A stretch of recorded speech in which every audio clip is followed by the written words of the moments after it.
पश्चिम बंगाल में 24 घंटे के भीतर 2 मौत से बवाल मचा हुआ है। सियासत भी हावी है, आपको बताते हैं वो दोनों मौत, पहले जान लीजिए।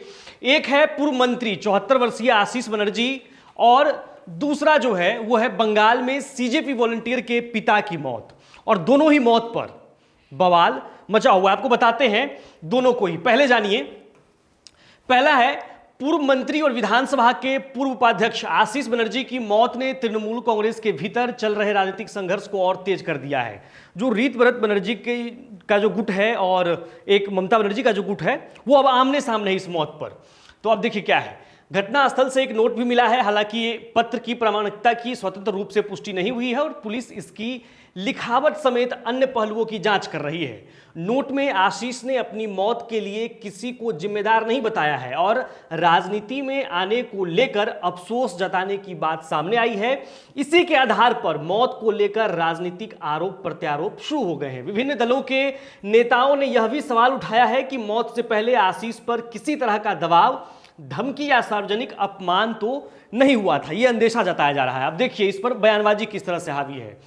तृणमूल के दोनों गुट अब आमने सामने हैं। रीत व्रत बनर्जी के नेतृत्व वाले तृणमूल के बागी गुट ने आरोप लगाया कि पिछले 15 वर्षों में हुए भ्रष्टाचार और अवैध गतिविधियों का खामियाजा उन नेताओं और कार्यकर्ताओं को भी भुगतना पड़ रहा है जिन पर व्यक्तिगत रूप से कोई आरोप नहीं था। रीत व्रत ने दावा किया कि आशीष पार्टी नेतृत्व को कई बार बता चुके थे कि बहुत कुछ गलत हो रहा है, लेकिन उनकी बात नहीं सुनी गई।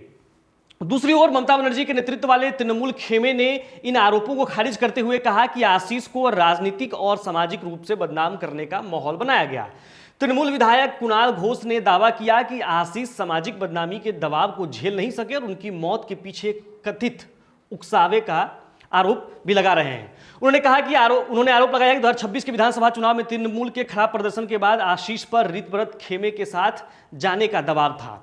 यानी कि देखिए, ये जो आशीष बनर्जी का मौत हुआ है उस पर तृणमूल कांग्रेस आपस में ही दोनों आमने सामने हैं। रीत बनर्जी जो है ममता गुट पर आरोप लगा रहा है और ममता गुट के जो विधायक है कुणाल घोष वो रीत व्रत बनर्जी पर आरोप लगा रहे हैं कि आशीष बनर्जी पर ये दबाव बनाया जा रहा था कि वो इस गुट में शामिल हो जाएं।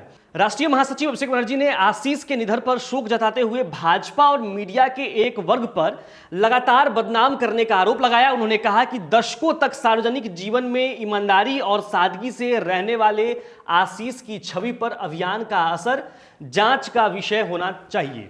तो अब अभिषेक बनर्जी जो है राष्ट्रीय महासचिव हैं, वो कह रहे हैं कि ये बीजेपी के जो लोग हैं और मीडिया का जो एक वर्ग है वो लगातार दबाव बना रहा था, आरोप लगा रहा था, जिससे वो दबाव में आकर सुसाइड किया है। उन्होंने सुसाइड नोट भी छोड़ा है, हालांकि उसकी प्रामाणिकता की अभी जांच हो रही है।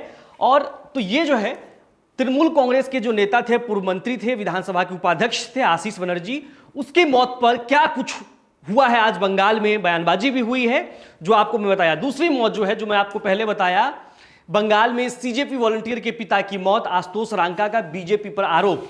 जो आशुतोष रांका है, स्पोक्स पर्सन है सीजेपी के, उनका आरोप है कि बीजेपी पर आरोप है। आशुतोष रांका के मुताबिक शेख अब्दुल हफीज की मांग सिर्फ इतनी थी कि पश्चिम बंगाल के उनके जिले में सरकारी स्कूलों की हालात सुधारी जाए।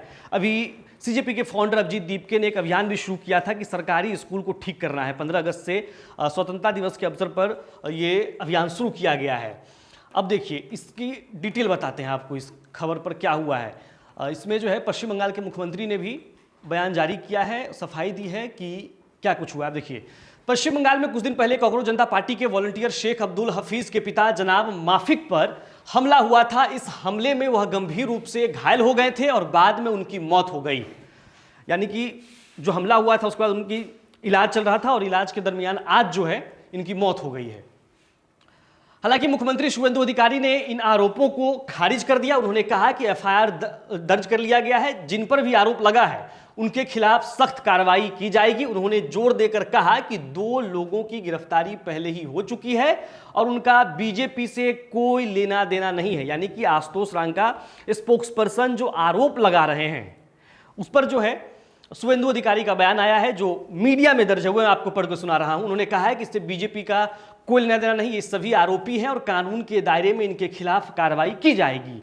कांग्रेस जनता पार्टी ने क्या बताया अब उसे जानिए। ये तो बता दिया आपको मुख्यमंत्री शुवेंदु अधिकारी क्या बता रहे हैं, इस मामले में कॉकरोच जनता पार्टी के प्रवक्ता आशुतोष रांका ने भी एक वीडियो जारी किया है। इस वीडियो में उन्होंने बताया कि पार्टी के वॉलंटियर शेख अब्दुल हफीज लंबे समय से उनके साथ जुड़े हुए हैं। दिल्ली के जंतर मंतर पर हुए प्रदर्शन में भी वह पार्टी का साथ देने आए थे। आशुतोष रांका के मुताबिक शेख अब्दुल हफीज की मांग सिर्फ इतनी थी कि पश्चिम बंगाल के उनके जिले में सरकारी स्कूलों की हालत सुधारी जाए, लेकिन जब वह स्कूल से वापस आ रहे थे तभी उन पर हमला कर दिया गया। उन्होंने बताया कि शेख के पिता बीच बचाव करने पहुंचे तो हमलावरों ने उनके साथ भी मारपीट की। गंभीर रूप से घायल होने के बाद उन्हें अस्पताल में भर्ती कराया गया, जहां उनकी मौत हो गई। और अब इसी पर जो है आरोप प्रत्यारोप जारी है।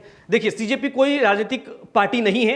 एक मूवमेंट शुरू हुआ था जंतर मंतर से और उसके बाद जो वहां वो सफलता हासिल किए, उसके बाद सीजेपी के फाउंडर ने ये एक मूवमेंट बताया कि हम जल्द ही जंतर मंतर सीजन पार्ट 2 शुरू करने वाले हैं। उससे पहले 15 अगस्त को उन्होंने आह्वान किया अपने वॉलंटियर से कि आप सभी अपने आसपास के स्कूलों में जाइए, सरकारी स्कूल में उसके हालत को सुधारने के लिए दबाव बनाइए, सरकार से मांग कीजिए। और उससे जुड़ा हुआ मामला है। लेकिन ये आरोप जो है सीजेपी के फाउंडर और आशुतोष रांका जो स्पोक्स पर्सन है वो सीधे बीजेपी पर लगा रहे हैं कि ये उन्हीं लोगों का किया हुआ है। हालांकि सीएम शुवेंदु अधिकारी ने खुद ही बयान दिया है कि बीजेपी का इससे कोई लेना देना नहीं है। और पहला जो आशीष बनर्जी की मौत हुई है उस पर आपको बताया कि किस तरह से सियासत हावी है, किस तरह से टीएमसी का जो दोनों गुट है, ऋतव्रत बनर्जी और ममता बनर्जी का जो गुट है वो आमने सामने है। राष्ट्रीय महासचिव अभिषेक बनर्जी जो सांसद भी हैं, उन्होंने बीजेपी पर क्या आरोप लगाया है। आप इस खबर पर क्या सोचते हैं? अपनी राय कमेंट बॉक्स में लिखिए। चैनल को सब्सक्राइब कीजिए और देखते रहिए टॉप सीक्रेट।